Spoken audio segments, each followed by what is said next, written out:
El timing para una reforma fiscal integral ya aquí ha salido a relucir luego de que una entrevista que concedieran tanto el gobernador del Banco Central como el ministro de Hacienda a una revista latinoamericana, eh, trajo informaciones que mucha gente quizá entendió que había posiciones encontradas.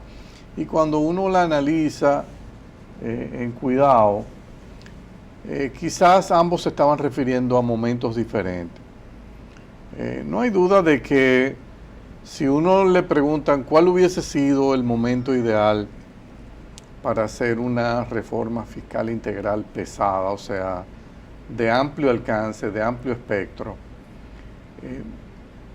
la realidad es que el año 2016 hubiese sido ideal. O sea, una vez pasadas las elecciones, cuando el presidente Danilo Medina, que optó por un segundo periodo, ganó abrumadoramente y tenía un capital político extraordinariamente elevado en aquel momento, porque ganó con un 62, un 63%, pero a las pocas semanas ya eso andaba por cerca de un 70%. Cuando se producen esos acervos de capital político tan extraordinario en la figura cumbre del Poder Ejecutivo, y al mismo tiempo se había dado el fenómeno que él aspiraba, que era tener un Congreso que lo apoyara, o sea, él quería un Congreso con un apoyo considerable, uno pensaría que, óyeme, ese hubiese sido un momento ideal para hacer la reforma fiscal integral. Se entendió, sin embargo, que era mejor aprovechar todo el periodo 2016-2020 para montar una estrategia integral de lucha contra el incumplimiento, la evasión, el fraude, los ilícitos y la propia elusión fiscal. Se entendió que eso era más apropiado porque muchos argumentaban, bueno, pero vamos a hacer una reforma cuando quizás no es necesario si somos extraordinariamente efectivos en la lucha contra la evasión fiscal. Y ese es un tema interesante porque si tú lo miras desde el punto de vista lógico y tú dices, mira, hace sentido, o sea, si la evasión es tan grande como se dice, si la logramos reducir a la mitad, no necesitamos una reforma. Sí, pero eso está asumiendo que el sistema tributario en sí, las tasas existentes y los sistemas de exenciones no te generan un nivel de complejidad tal que a su vez eso estimula la evasión y hace más difícil la lucha contra la evasión. Hay muchos estudios ya realizados que revelan que mientras más complejos son los sistemas tributarios, y son muchos los factores que inciden en la complejidad de los sistemas tributarios, mayor es la probabilidad de que tú tengas el fenómeno de la alta evasión e incumplimiento. Porque se presta, o sea, una tasa, por ejemplo, del ITEVIS, del 18%, como la que tenemos en República Dominicana, que es una tasa que compite con las tasas elevadas del Cono Sur, no así con las tasas más moderadas de Centroamérica, obviamente que constituye de por sí un incentivo fuerte a la evasión.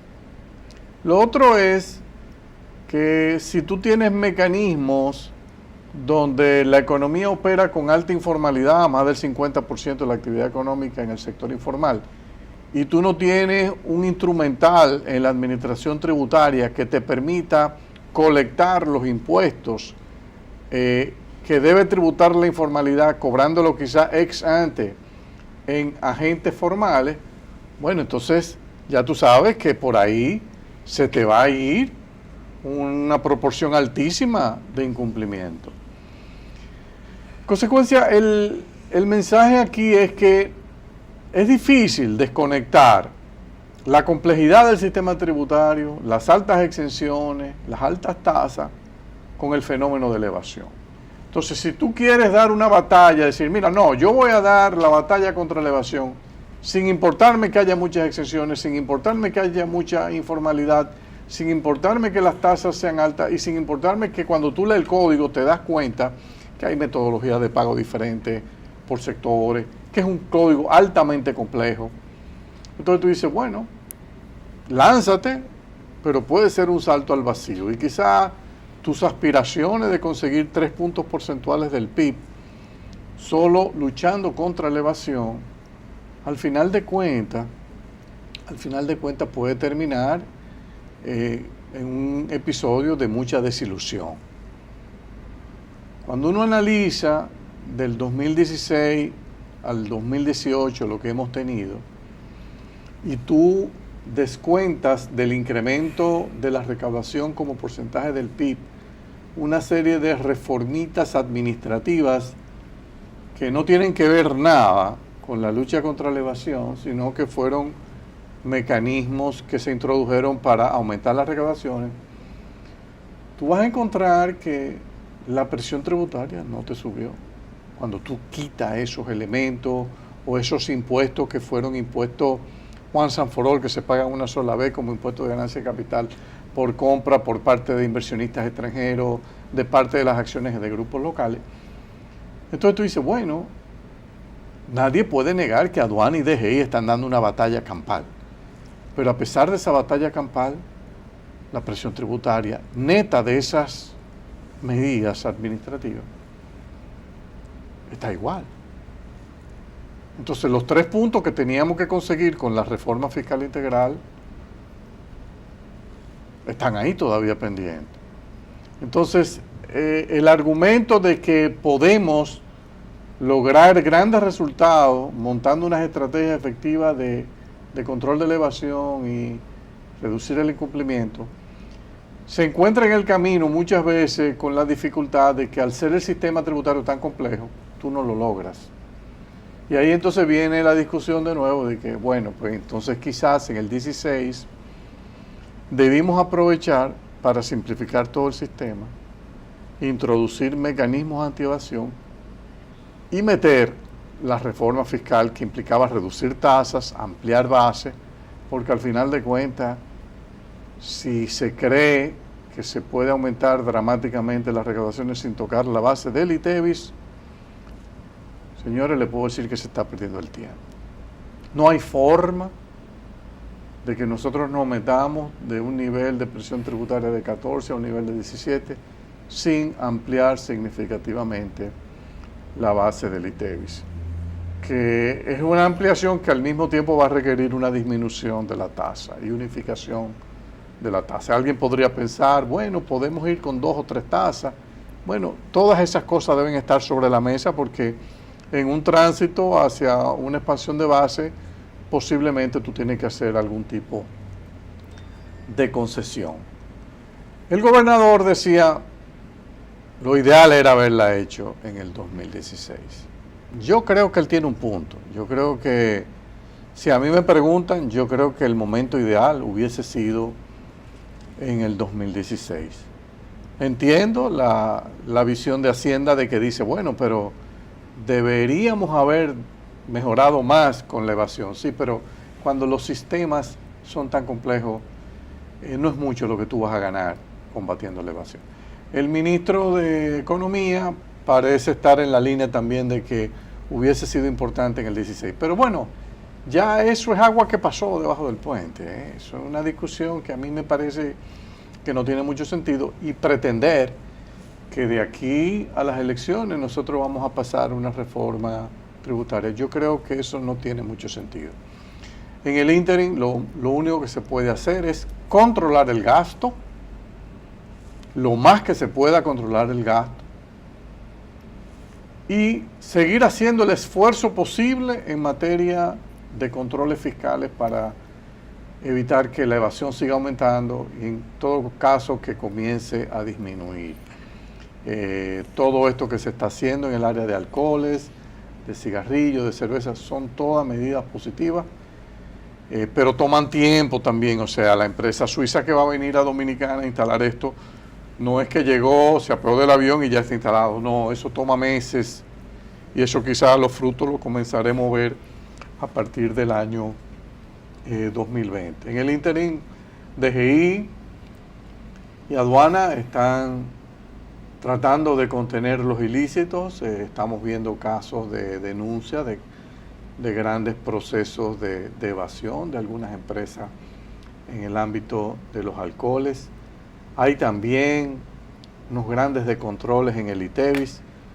Lo vamos a ir analizando en el curso del programa, como es el tema, por ejemplo, de el abuso ya de parte de consumidores finales, como son empresas y consumidores, del caso de los comprobantes fiscales.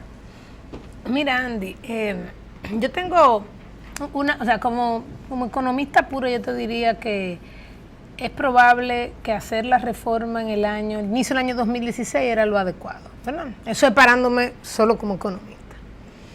Ahora, el hacer una reforma tiene una preparación previa, tiene unas negociaciones previas, y yo de repente digo, bueno, déjame ser un poco empática y sentarme en la silla que Balaguer dejó ahí y decir, ok, si yo tengo que ser presidente y tomar una decisión, habiendo 4 años antes aprobado un cambio impositivo, porque eso fue lo que pasó, aquí no pasó una reforma fiscal. No, una 4 años antes hice algo, ¿verdad? Y lo hice llegando y justificándome en el 4% de educación. Ahí yo tenía dónde apalancarme, porque yo tenía que decir de dónde yo iba a sacar el 4, ¿verdad? Ante una apertura comercial que me venía dando por años y venía drenando mis ingresos fiscales, ¿verdad? Entonces decir a veces eso, mire, ese era el momento ideal, era como decir a los empresarios en su momento, que cuando los aranceles estaban altos, eran el momento ideal de tú hacer tu transformación, para que la apertura comercial no te diera como te dio. El what if, siempre posible. Ahora, yo me quiero poner en el año 2016. En el año 2016, no solamente, como tú bien dices, no solamente tú tienes un empresariado y a una sociedad que te dice, bueno, pero antes de una reforma, enséñame, gánate, que yo me siente contigo en una reforma porque tú bajaste la evasión. Lógico o no, eso era un argumento. Pero el otro argumento que había sobre la mesa también era, bueno, pero ¿y cuál es la calidad moral tuya cuando tú no has hecho nada por el lado del gasto? Yo tengo 15 años pidiéndote que haga por el lado del gasto. Pero hay otra adicional.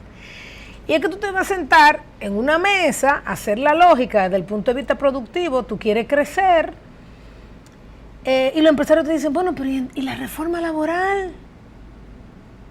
¿Verdad? Y la seguridad social, y comienzan todo eso what if encima de la mesa, que como tú dices, el presidente tenía la opción de gastar parte de su capital político en ese proceso. La pregunta es que si para esa decisión él tenía todo el bagaje y toda la información para sentarse en una mesa y decir, ¿qué es lo que tú quieres decir tal cosa? Esto. ¿Qué es lo que tú quieres decir tal otra? Esto. ¿Qué es lo que tú quieres decir? No sé, no te sé decir si lo tenía. No te sé decir si había diseñada ya una reforma fiscal con pantalones. Es una reforma fiscal donde tú te podías sentar con el mundo entero a discutir esa reforma fiscal. Mira, yo recuerdo cuando estudié que algo que se decía mucho era, no haga una sola, pásalas como un grupo de reformas, o por lo menos setea la expectativa de que algunas más van a venir pasando, como lo hizo Joaquín Balaguer en su momento, porque hablamos de la reforma de Balaguer, sí, pero él no la tiró sola, él no le tiró la reforma fiscal y no dio ese apretón de mano que hizo con el empresariado en aquel momento, porque ahí no sentían NSF, ahí no sentía fiscalización muy buena, sí, sino que fue un compromiso de ambos al salir de una crisis. Cuando tú sales de una crisis, hay un compromiso de cualquier tipo. Entonces, claramente, cuando tú lo analizas, tú dices, cóntale, aquel momento era el momento de hacer ese tema fiscal. Solucionábamos el tema fiscal y en lo que solucionábamos el tema fiscal, podríamos ir solucionando todas las demás cosas. Entonces, si yo lo veo desde esa perspectiva, sí, pero yo encuentro que es muy importante que en el momento de hacer esa reforma fiscal en el 16, Andy, hubiese un calendario respetado. Mira lo que pasó con el famoso pacto eléctrico, como le querramos llamar. Si estamos de acuerdo o no estamos de acuerdo con el pacto, eso es irrelevante. Es cuál es el compromiso que hay sobre la mesa, un compromiso que establecimos. Hoy nosotros podemos decir, mira, tiene sentido o no tiene sentido, perfecto, pero tenemos un compromiso y una agenda que no estamos cumpliendo. Entonces, la realidad es que, si me siento solo economista, te diría que ese era el momento idóneo. si yo lo miro desde un punto de vista, desde otra perspectiva, un economista que lo quiere ver más desde un punto de vista estratégico e inclusive sostenible en el tiempo, o de credibilidad, yo te diría que no tengo mucha información para saber qué tan preparado se sentía un presidente, si estaba claro o había medido, como hacen en otros países, cuánto le iba a costar, si le había medido el costo de esa reforma, porque eso tiene un costo, a nivel de capital político, Andy, pero también a nivel de que si él estaba en una situación en la que ya no había reelección de manera teórica, no había, ese era su último periodo. Por ende, el nivel de, teóricamente, su nivel de certidumbre tenía que ser muy buena para decir, sí, cuando la haga en 4 años, cuando termine en 4 años, aunque yo no me reelija, yo voy a estar en el libro de los presidentes con mi footprint bien hecho. Yo te diría que lo ideal era en el año 2013, 2012.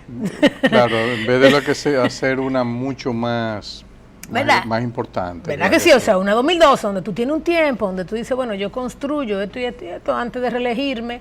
Entonces, habían muchas question marks. Y vuelvo y te digo, quizás no debería como economista evaluarlo desde esa perspectiva, pero la realidad es, como tú dices, eso es agua pasada, pero los cuestionamientos surgen por el momentum de hacerla o diciendo qué pena que no se hizo, que no es lo mismo, ¿verdad? O sea, no se hizo y vamos a seguir adelante, que hacer ese cuestionamiento. Ante ese cuestionamiento te digo, bueno, si yo lo analizo así, me parece lógico, pero vamos a hablar de eso en el próximo segmento en un momentito.